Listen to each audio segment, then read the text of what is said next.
வணக்கம் நண்பர்களே. முதல் வீடியோவில் கிட்னியில் கல் இருக்கு இல்லையா, கிட்னியில் கல் இருக்கிறதுக்கு ஒரு மூலிகை பார்த்தோம். அந்த மூலிகையை சாப்பிட்டாலும் கிட்னி கல் வெளியில் வரும். இப்போ பார்க்குறது விதை சிகிச்சை.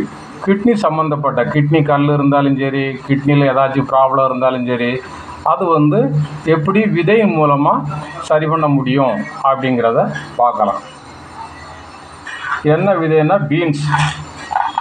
இது பீன்ஸ். இந்த பீன்ஸ் விதையை வச்சு எப்படி நம்ம சரி பண்ணணும் அப்படிங்கிறத பார்க்கலாம். இப்போ கிட்னியோட பாயிண்ட் எங்கே இருக்குது அப்படின்னு பார்த்தீங்கன்னா, இந்த விரலுக்கு ஊடால இருக்குது. இதுதான் கிட்னியோட பாயிண்ட். கிட்னியில் ஏதாச்சும் ப்ராப்ளம் இருந்ததுன்னா இதை அழுத்தம் கொடுக்கும்போது வலிக்கும். 1, அப்புறம் இது 2 இருக்கு பாருங்க. கரெக்டாக அந்த கேப்பில் கொண்டாந்து இங்கே ஒரு வலை மாதிரி வரும். இந்த வலைக்கு முன்னாடியே தான் பாயிண்ட்டு. இங்கே அழுத்துனீங்கன்னா கிட்னியில் ஏதாச்சும் ப்ராப்ளம் இருந்ததுன்னா உங்களுக்கு வலி எடுக்க ஆரம்பிக்கும்.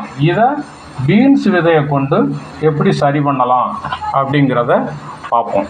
சரிங்களா? இப்போ இந்த மாதிரி மைக்ரோ பவர் டேப்பில் இந்த முளைப்பகுதி இருக்கு இல்லையா, இந்த முளைப்பகுதி மேலே இருக்கிறது மாதிரி இந்த டேப்பில், மைக்ரோ பவர் டேப்பில் ஒட்டிக்குவாங்க. ஒட்டிக்கிட்டு இப்போங்கிற வலி இருக்கு இல்லையா, இந்த இடத்துல இப்படி ஒட்டிட வேண்டியது.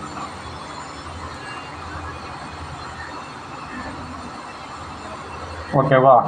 ஒட்டி லேசர் ப்ரெஸ் பண்ணால் போதும். அடுத்தாக்கில் இந்த பாயிண்ட்டு, இந்த பாயிண்ட்லையும் இந்த விதையை அப்படி வச்சு அந்த முளைப்பகுதி அந்த தோலில் போடுற மாதிரி, அந்த கேப்பில் போடுற மாதிரி வச்சு ஓட்டிட்டு ப்ரெஸ் பண்ணிட்டீங்கன்னா இப்படி செஞ்சுக்கிட்டே வரணும். இதுவும் அதே மாதிரி தான். பகலில் 2 டைம் செய்யணும். ஒரு 3 மணி நேரத்துலேருந்து 4 மணி நேரம் கையில் இருக்கணும்.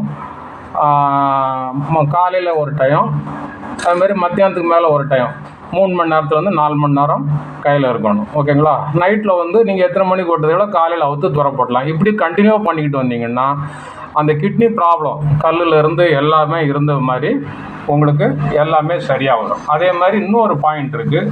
கையை அப்படியே மாற்றி வச்சிங்கன்னா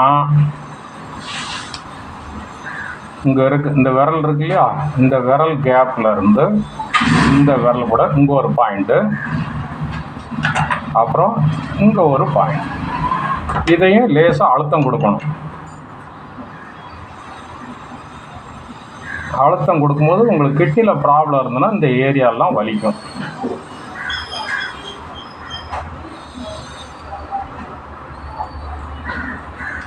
இதே கொஞ்சம் ப்ரெஸ் பண்ணியே விடுங்க போதும். சரிங்களா? ப்ரெஸ் பண்ணி விட்டாலே கிட்னி சம்மந்தப்பட்டது வலிக்கும். இதில் வாழைத்தண்டும் இப்படி இந்த பதில் எப்படியும் வைக்கலாம். வாழைத்தண்டு வைக்கலாம். வாழைத்தண்டை வச்சு சீப்பாக வெட்டிக்கிட்டு அந்த இடத்துல அந்த மைக்ரோ பவர் டேப்பில் ஒட்டிட்டு இதையும் இந்த சைடும் கொடுக்கலாம். எப்படி கொடுக்கலாம், தப்பு கிடையாது. இதில் அப்படி இல்லை அப்படின்னா இது மட்டும் இப்படி ப்ரெஸ் பண்ணி விடுங்க போதும். இது கிட்னிக்கான பாயிண்ட். இது இங்கே விதை ஒன்று ஒட்ட வேணால், ப்ரெஸ்ஸிங் கொடுத்தாலே போதும். அப்படி இல்லைன்னா வாழைத்தண்டு கொடுங்க. வாழைத்தண்டு கொடுக்கக்கூட வேண்டாம், இதே போதும். இதே நல்லா ப்ரெஸ் பண்ணி விடுங்க போதும். சரிங்களா? இது விதையை அழுத்தி கொடுத்துக்கிட்டே இருந்தீங்கன்னா கொஞ்சம் கொஞ்சமாக அதனுடைய வேலை காமிச்சிக்கிட்டே இருக்கும். கொஞ்சம் கொஞ்சமாக கிட்னி சம்மந்தப்பட்ட வியாதிகள் கம்ப்ளீட்டாக குறையிறதுக்கு நிறைய வாய்ப்பு இருக்குது. நன்றி, வணக்கம்.